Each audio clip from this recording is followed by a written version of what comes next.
You know when they tell you, take care of yourself, and the monkey in your brain goes, what does that even mean? How am I supposed to do that? How? How? Hi, my name is Minie. I'm an Italian special needs mom based in Sydney, and today I want to share with you what coping mechanisms I'm using to heal from the loss of a miscarriage. In another video, I share what happened when I lost a baby at 12 weeks of gestation, less than 2 weeks ago. Check it out or not, it doesn't matter. I have used some of these techniques also in other moments of grief, like when I lost my mom or when I found out about my daughter's syndrome. I'm sharing these with you, hoping that they can help you with any loss you might have or are experiencing. I also want to point out that I'm just sharing my way of dealing with my emotions. I'm not a psychologist nor a counselor, and I'm not here to give any advice. I do, however, invite you to go and talk to a professional about your specific situation. Your mental health is just as important as your physical health. My strategy number one, filter.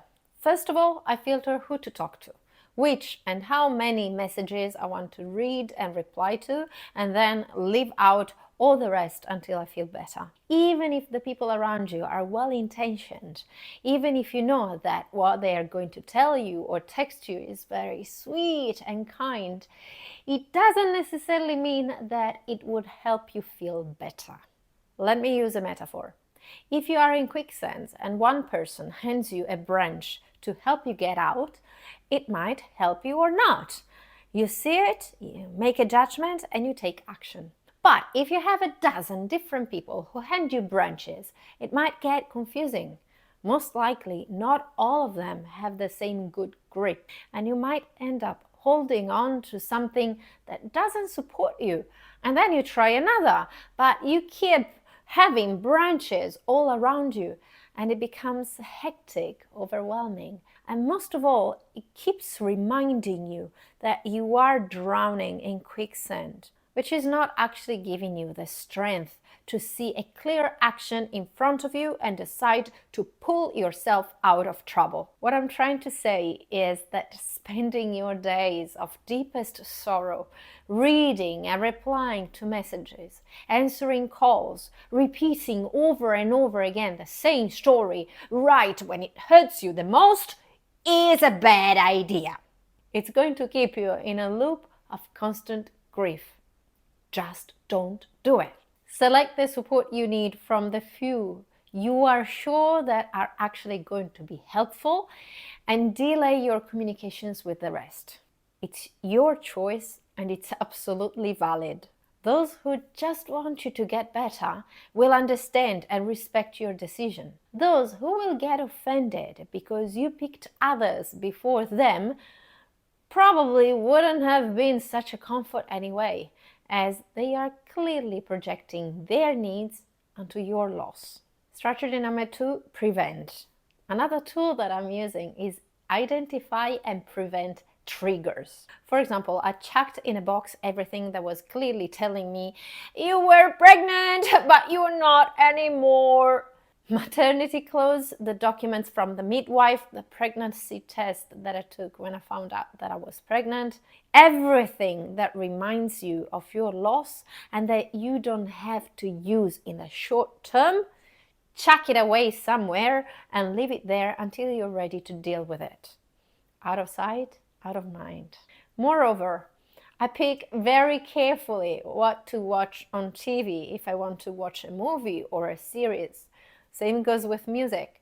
And I only watch or listen to what I already know, as I don't want any surprises. My miscarriage was a surprise enough. No need to add more. Thank you very much. This brings me to the next coping strategy. Compartmentalize.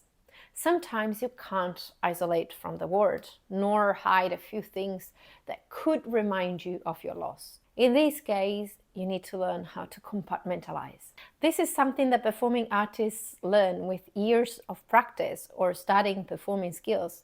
Whatever happens in your personal life, once you get on stage, you got to get the job done and you got to do it properly.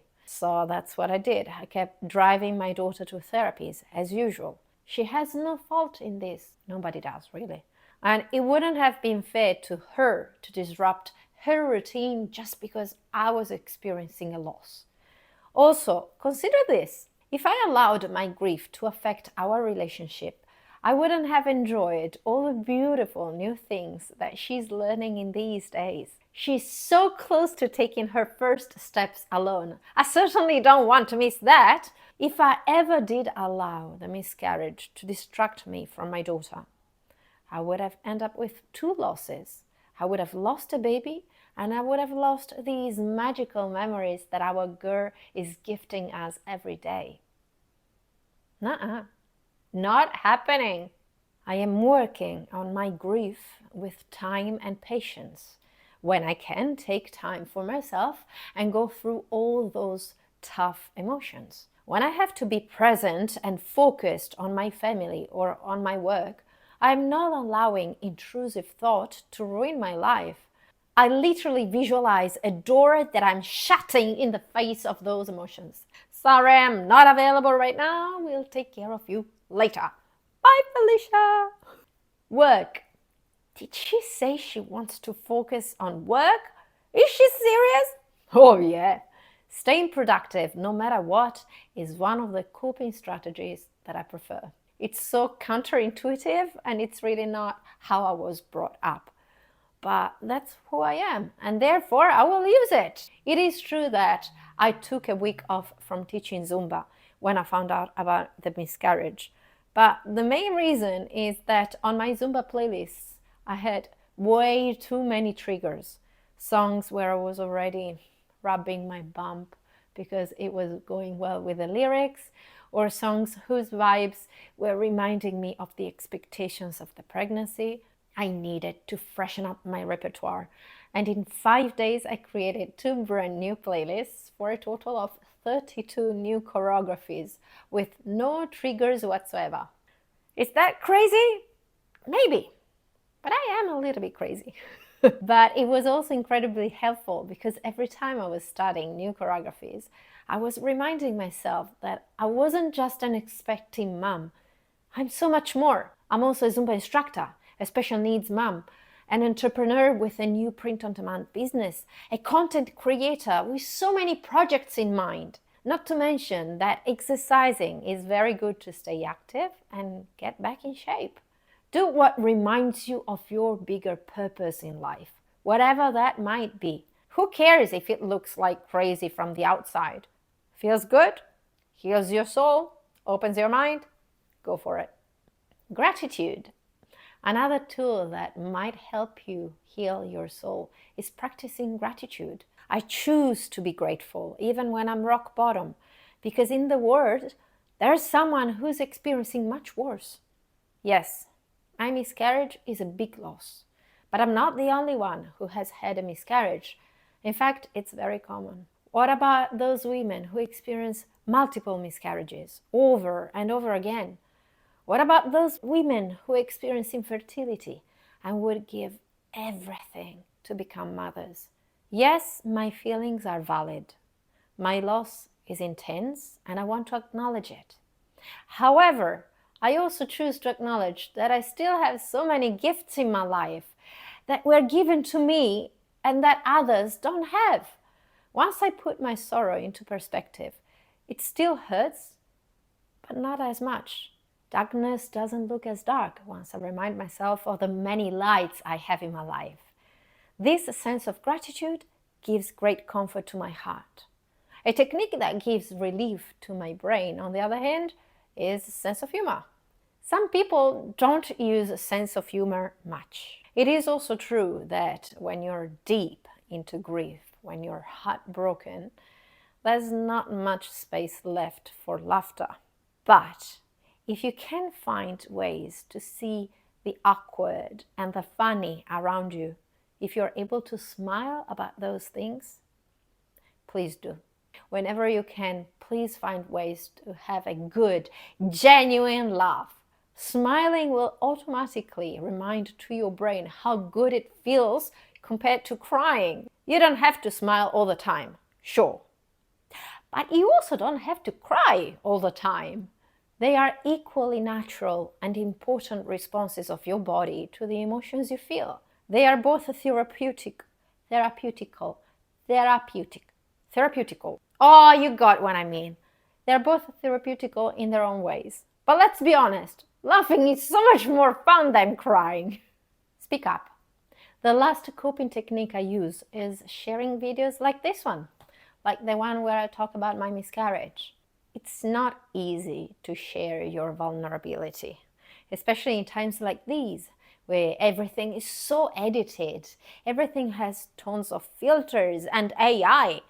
And let's face it, people who talk about uncomfortable topics are not popular. Maybe controversial topics are popular, but not topics like disability, miscarriage, grief, death, sickness, and more. People don't like to talk about these things. And yet, they're so important. They're part of life. We should open up about these topics. So I choose to share my fears, my traumas, my tears, and therefore my puffy eyes. Damn it. And I share the lessons I learn on my journey, the tips that come to mind, and why not, also the mistakes I've made.